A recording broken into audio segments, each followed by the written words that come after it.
Hi everybody, and welcome to our module on gastrointestinal anatomy. Here's a drawing of the gastrointestinal tract, which you are all hopefully familiar with. It begins at the oral cavity and goes all the way to the anus, and it includes the intestines, the stomach, and the esophagus. What we're going to do in this module is go through a couple of key structures that you should know for step 1 of your boards. And we're also going to take a look at some CAT scans because the structures in the abdomen of the GI tract are fairly easy to recognize on a CAT scan. And you're often asked to do this on your board, so you need to have seen these structures before by CT so you can recognize them in questions. These are two coronal slices through the abdomen. The CT scan on the left is more towards the front of the abdomen. The one on the right is more towards the rear. One of the first things I want to point out to you is that the liver, which I'm marking with my pen here, is very high up in the abdomen. And this is helpful when you look at axial slices, as we will do later in this module. When you see the liver, you know that you are fairly high up. You can see a structure diving into the middle of the liver here. That is the portal vein carrying blood from the GI tract. Down at the bottom of this picture is the bladder. In the middle of this picture, you can see structures that are filled with white material. That white material is oral contrast. This patient drank oral contrast before this picture was taken, and the oral contrast is filling the colon and intestines and turning them white. The pancreas is visible here in the middle of the abdomen. It's hard to delineate the edges, but I'm circling it with my pen for you here. In the top left of this picture, you see a structure that has some black holes to it here. Black means air, and the only places you should see air in the abdomen are inside the stomach or the intestines. So when you see a structure filled with air in the top left, that is the stomach. If you look at the picture on the right, we're more towards the back of the abdomen. You can still see the liver here, but you see much less of it. You can clearly see the two kidneys. There's a solid structure here in the top left. You might be tempted to think that that's the stomach, but it is a solid structure not filled with air, so that is the spleen. You can still see a bit of the bladder down here at the bottom. There are structures filled with air in here, so those are distal parts of the colon and parts of the rectum. And then you can clearly see the muscles in the back of the abdomen on this picture. These are the psoas muscles and these are the iliacus muscles. Now we're looking at axial slices through the abdomen, and because you can see the liver, you know that you are fairly high up in the abdomen. There's a structure here that contains air. You can see these black parts, so this is the stomach. We have the spleen back here on the left side. And when I look at axial slices of the abdomen, I like to orient myself by finding the aorta. It always sits right on top of the vertebral body, slightly on the left side of the patient's body. Just to the right of the aorta, you can find the IVC, which is right here. And we still see portions of the portal vein over here in the middle of the liver. Now I've moved further down in the abdomen. We're still seeing some liver, but we're seeing less of it. Now you can clearly see the portal vein diving into the liver here. We see the tops of the kidneys on both sides of the body. Once again, you can orient yourself by finding the aorta right here, and to the right of the aorta, the IVC right here. This is the stomach here. It's filled with air, so you know it's either stomach or intestines. These are pieces of intestine over here. We've got a bit of the spleen back here. And when you're at this level of the abdomen where you see the portal vein and some of the liver, and you see this snake-like structure in front of the aorta, that is the pancreas. I'm circling the pancreas with my pen right here. Now we've gone further down in the abdomen. We're not seeing much of the liver anymore. You can see the gallbladder now. You can still see the two kidneys right here. You can still find the aorta here, and this is the IVC over here.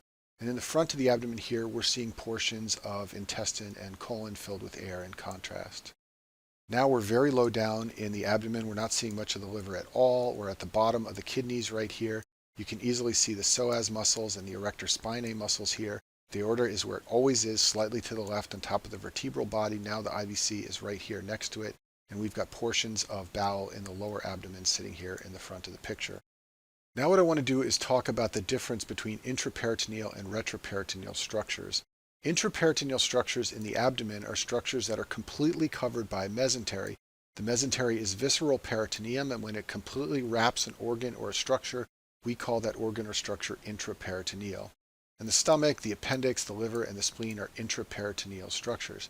So are portions of the small intestine, the colon, and the pancreas. In the small intestine, the first part of the duodenum and the jejunum and ileum are intraperitoneal. In the colon, the transverse colon is intraperitoneal, so are the sigmoid colon and some of the rectum. The rectum is a mixture of intra and retroperitoneal structures. And then finally, in the pancreas, only the tail is intraperitoneal. Retroperitoneal structures, on the other hand, are not completely covered by mesentery. Most of them sit in the back of the abdomen. They may have mesentery over their front portion, but they are not wrapped in mesentery like intraperitoneal structures. Two of the most important retroperitoneal structures are the aorta and IVC.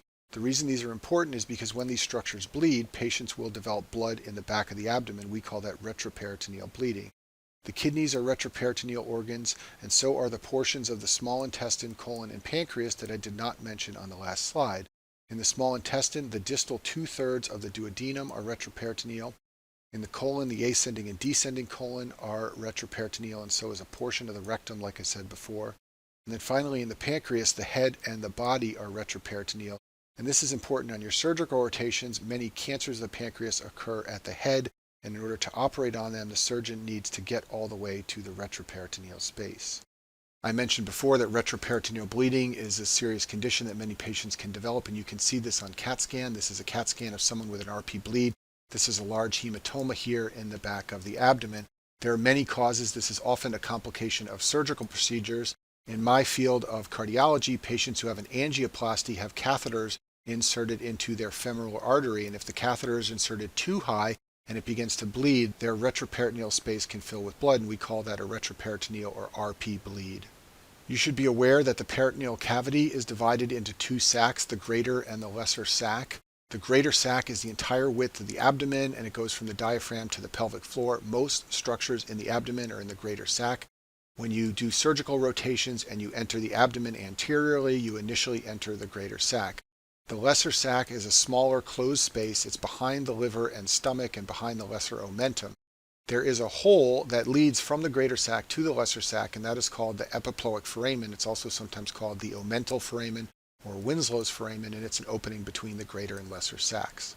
This picture nicely shows the greater and lesser sac. The greater sac is everything in red. You can see that most of the peritoneal cavity is the greater sac. The lesser sac is this blue cavity that's much smaller. It's behind the stomach. This is the stomach, this structure right here. It sits behind the stomach. And just above the stomach is a small hole that you can put your finger through when you do surgical operations to go from the greater to lesser sac, and that is called the epiploic foramen. The last topic I'll discuss in this module is the anatomy of the anal canal. If you look at this picture over here on the right, this is a drawing of the anal canal. And if you look closely at the lining of this drawing, you can see that there is this portion where there are these tooth-like projections here, which I'm drawing my pen around. And that is called the pectinate line. It's also sometimes called the dentate line or the anocutaneous line. The words pectinate and dentate mean teeth-like, and these look like teeth-like projections of the mucosa. This line is very important anatomically because the structures above the line are different from the structures below the line. The GI tract above the line is all derived from the hindgut. It contains columnar epithelium just like other epithelium in the digestive tract. It's similar to the colon and other structures. Below the line, everything is derived from the proctodeum, which is portions of the ectoderm. This is very similar to skin. It's stratified squamous epithelium. So you have different tissue types above and below the pectinate line. This is important clinically because the anatomy and the pathology above the pectinate line is different from that below. Let's talk about above the pectinate line first. The blood supply above the pectinate line comes from the superior rectal artery. This is a branch of the IMA, much like the distal colon. The venous drainage is via the superior rectal vein to the inferior mesenteric to the portal system. This means that patients who have cirrhosis and portal hypertension may see swelling of the venous structures above the pectinate line. This can result in internal hemorrhoids. And internal hemorrhoids have visceral innervation just like everything above the pectinate line, and this means that these are usually non-painful hemorrhoids. The lymph drainage above the pectinate line is via the internal iliac lymph nodes, and then finally, when cancers of the anal canal occur above the pectinate line, this is rare, they are usually adenocarcinomas. This is also much like the cancers that occur in the distal colon. Below the pectinate line, things are different. The blood supply here is from the inferior rectal artery. This is a branch of the internopudendal artery off the iliac artery. The venous drainage is to the inferior vena cava. It goes via the inferior rectal vein to the internal pudendal vein, to the internal iliac, and then to the IVC. So you will not see hemorrhoids and swelling of these veins in patients with portal hypertension because this venous system does not drain into the portal system. The lymph drainage here is to the superficial inguinal nodes. This is just like drainage from skin. Remember I said that the epithelium here is very similar to skin. So you can palpate lymph nodes in the groin in patients who have problems occurring below the pectinate line in the anal canal. There is somatic innervation to this area of the anal canal, so hemorrhoids that occur here are painful, and we call hemorrhoids below the pectinate line external hemorrhoids, and those are painful hemorrhoids. And then finally, when patients develop anal cancer in this portion of the anal canal, it is a squamous cell carcinoma. and this is the more common form of anal cancer. Lastly, I'll mention a rare congenital anomaly called an imperforate anus. The hindgut and the ectoderm need to meet to form the anus. If they do not form the anus, you will have what's called an imperforate anus. And this occurs commonly in association with genitourinary malformations in newborn babies. They are often born with renal agenesis, meaning they lack one or both kidneys. They are also often born with bladder exstrophy, where the bladder is outside of the body. These pathologies occur in conjunction with imperforate anus frequently. And the presentation is a baby that fails to pass meconium, obviously because they do not have an opening in their anal canal, or where meconium passes through the urethra or the vagina because of a fistula. That concludes our module on gastrointestinal anatomy.